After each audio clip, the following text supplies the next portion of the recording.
После 8 месяцев, проведенных за решеткой, на свободу вышли фигуранты дела пресс-клуба. Но, увы, не все. Освободили только тех, кто написал прошение о помиловании. Напомним, что ранее руководителю площадки, которая позиционирует себя как место для профессионального роста белорусского медиасообщества, Юлии Слуцкой предъявили обвинение в уклонении от уплаты налогов в особо крупном размере.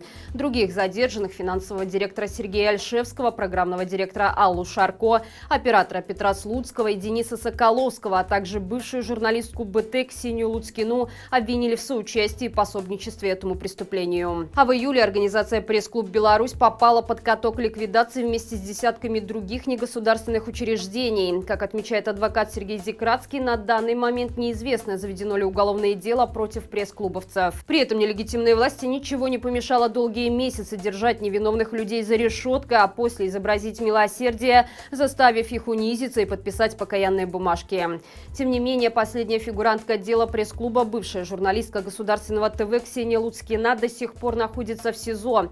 Не исключено, что такой аттракцион невиданной щедрости может быть приурочен к очень грустной для всех белорусов дате – дню рождения нелегитимного в конце августа. Вероятно, под нее наименее опасных для режима политзаключенных продолжат выпускать мелкими группами. Это даст множество инфоповодов для пропаганды, чтобы в очередной раз воспеть заслуги самого гуманного диктатора в мире.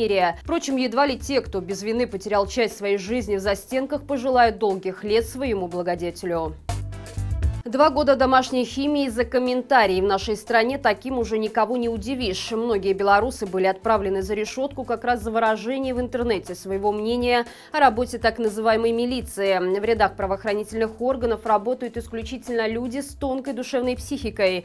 Поэтому им можно безнаказанно избивать, насиловать, убивать мирное население. А стоит в их адрес просто поставить в социальных сетях дизлайк, как вдруг можно оказаться на скамье подсудимых. Так и случилось с жительницей Минска Ольгой Варивончик, которая под одной из записей с фото в социальной сети оставила комментарий с пальцем вниз и некое оскорбление в адрес начальника Молодеченского РОВД Вадима Пригары, которое позже было удалено, и его даже не смогли использовать на суде. А может, его и не было вовсе. Впрочем, мы это уже никогда не узнаем, так как Пригара даже не соизволил явиться на суд. Известный штамповщик политических дел Сергей Шатило опирался чисто на показания, которые Пригара давал во время следствия. По словам потерпевшего, своим комментарием Ольга Варивончик причинила ему психологические страдания. Этого суде хватило, чтобы вынести женщине приговор. Важно отметить, что пострадавший в августе прошлого года руководил разгонами мирных акций протеста. 10 августа он попал на видео, где под его началом силовики с особой жестокостью избивают людей. Одному из задержанных, Михаилу Боровскому, тогда рассекли голову. Скажите ваши комментарии, пожалуйста, за что? За что вы их ударили? За что?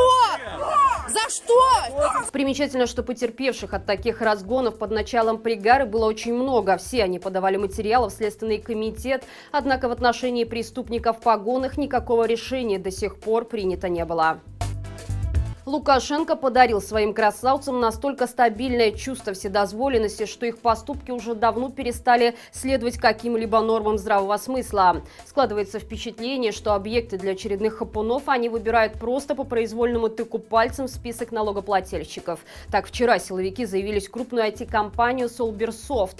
По предварительной информации, обыск прошел в Брестском офисе, откуда была изъята вся техника. Есть сведения, что это связано с вопросами, которые возникли у департамента финансовых расследований к фирме Fintex Lab, которую Solbersoft приобрела несколько лет назад. Отметим, что попавшая под прицел режима компания является резидентом парка высоких технологий и крупнейшим игроком белорусской IT-индустрии, будучи партнером Microsoft с компетенцией уровня Gold.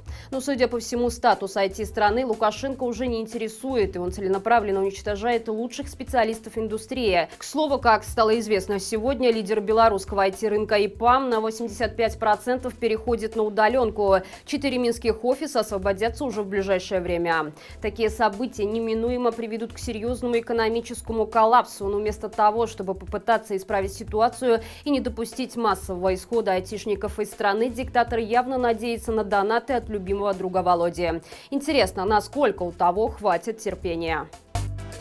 У нелегитимного особо трепетное отношение к частному бизнесу. Он безумно гордится тем, что в 90-е не дал олигархам приватизировать государственное имущество, а в нулевых героически расправился с владельцами ларьков. Теперь же, судя по всему, он намерен заняться окончательным решением вопроса по ИПшникам. Первым звоночком стало известие о приостановке регистрации ИП якобы по техническим причинам, которое появилось на сайте Мингорисполкома 17 августа. Однако, по информации издания Office Life, дело тут вовсе не в технике, а в том, что Министерство финансов готовит изменения в налогообложение для предпринимателей. Грядущее нововведение вряд ли обрадует самозанятых людей. В частности, планируется, что по измененному законодательству для ИП будут ограничены виды деятельности. При этом по большинству из них частники не смогут нанимать работников. Кроме того, подоходный налог будет повышен с 16 до 18%, а единый налог по большинству видов деятельности намерены отменить. Отметим, что вчера на встрече с министром по налогам и сборам и главой комитета госконтроля Лукашенко не упустил возможности пригрозить бизнесменам, которые хотят идти в политику. Он не преминул поглумиться над своим главным конкурентом Виктором Бабарико, которого он отправил на 14 лет за решетку, и заявил, что те, кто решит повторить путь банкира, разденут до трусов. Впрочем, как мы видим, чтобы остаться без исподнего в нашей стране, иметь президентские амбиции совершенно не обязательно. Достаточно просто не вписываться в картину мира дорвавшегося до абсолютной власти директора совхоза.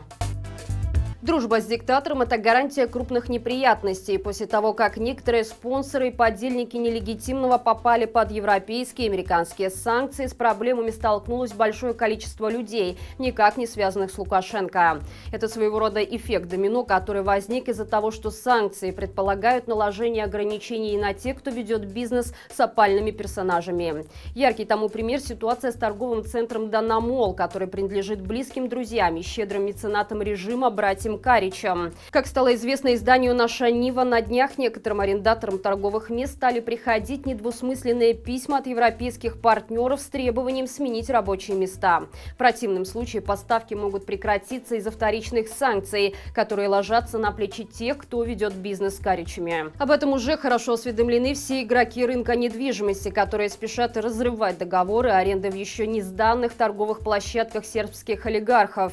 По словам представителей бизнеса, в противном случае европейские поставщики начнут выбирать партнеров, которые никак не связаны с людьми из санкционного списка. Напомним, что Боголюб и Драгомир Каричи являются владельцами компании «Дана Холдингс», которая позиционируется как крупнейший строительный проект в Европе. В последние годы они активно застраивают Минск зданиями довольно сомнительной эстетической ценности. При этом, вводя тесную дружбу с Лукашенко, Каричи имеют доступ к самой дорогой элитной земле. В конце 2020 года компания «Дана Холдингс» попала под европейские санкции. Судя по масштабу последствий от них, уже в ближайшее время карманным олигархам нелегитимного придется искать себе новое место под солнцем. Нелегитимный пытается сделать вид, что ни санкции, ни экономический упадок в стране ему нипочем. Чтобы закрепить эту маразматическую фантазию, решил отпраздновать День народного единства, который назначен на 17 сентября, с размахом и под фанфары. 6-метровые баннеры, декоративные панно и кулисы, открытие Музея народного единства. Сколько точно будет потрачено на потеху тщеславия диктатора, узнали журналисты сайта The Village. В Национальном историческом музее Минска, например, за экспозицию к выставке Дня народного единства планирует заплатить 85 тысяч рублей. За услуги составления техзадания для светового и лазерного шоу, за его постановку и исполнение, а также предоставление и поставки светового и звукового оборудования Могилевский центр культуры и досуга в сумме потратит более 17 тысяч рублей. И в Елунинец и Ашмяны хотят украсить баннерами гигантских размеров, а в Барановичах решили спустить несколько тысяч рублей на входной стенд для первой школы, где также будет размещаться Музей народного единства. Общая сумма всех перечисленных тендеров составит примерно 63 тысячи долларов. Это без учета оплаты за выступление звезд, их транспортировку и проживание. Напомним, что на один только сайт годединства.бай власти планировали потратить 56 тысяч долларов. Впрочем, Лукашенко всегда любил устраивать пир во время чумы, рассчитывая на Путина, который сможет покрыть любые прихоти младшего диктатора. И это все на сегодня. Не забывайте завтра в 17:00 подключаться к нашему прямому эфиру с моим коллегой Дмитрием Семеновым. Хороших всем выходных и живи Беларусь!